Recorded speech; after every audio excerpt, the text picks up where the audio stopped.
Day in the life of an aesthetic nurse.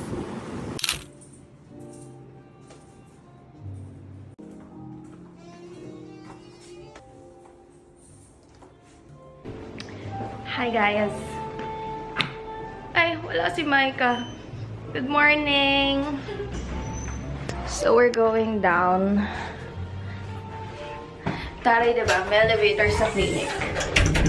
We're going down to the OR. Hi ka naman. Ay, ba tayo? Hi, Cherry. So it's Miss Cherry. So bakit ayaw? Huwag mong pinapahiya ang elevator natin. Tara, gabi. So, when you're ready na namin yung OR, guys. So, come with us to prepare the OR for our liposuction surgery today.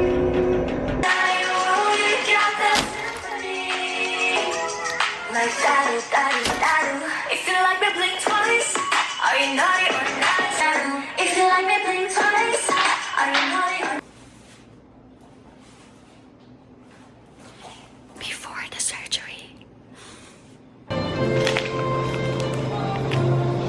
So, breakfast muna tayo, guys, kasi nag-start na yung liposurgery. Tuloy-tuloy na yun. No break. And it's a 6-hour surgery, guys. So, let's eat.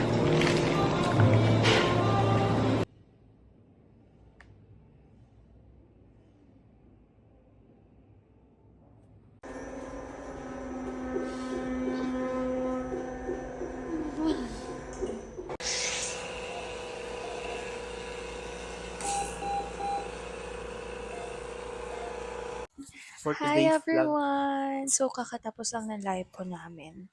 And it's dinner time. And it's already... So, kasama ko yung pinakapangit sa Charis. Sobrang lagkit ko natin. Nag-start kami around, what time? 12. Tapos ngayon, around 9 p.m. na. So, ngayon lang natapos. So, we're just waiting na magising si patient before kami makauwing lahat. So, ano masasabi mo? Wala ka na nasabi. Puro ka lang kain. Bilaw na ako. Baklag mo ko lang ako sa kumakain ako. Ah, Grabe yung pangit na. Ganda ko kanina. So, yun guys. Di na kami nakapag-vlog na nakaalis kami ng clinic. But, yeah. It's already... Yeah, we're going to eat na. What time is it? 12:38. So, 12:38 a.m. Kaka-out lang namin. Ngayon lang Wala kami, bakit pa sa akin si Koto. ngayon lang kami mag-dinner. And look at my sundo. It's cotton. My sundo. Hi, everyone! So, ano masasabi mo? Nasaan ka?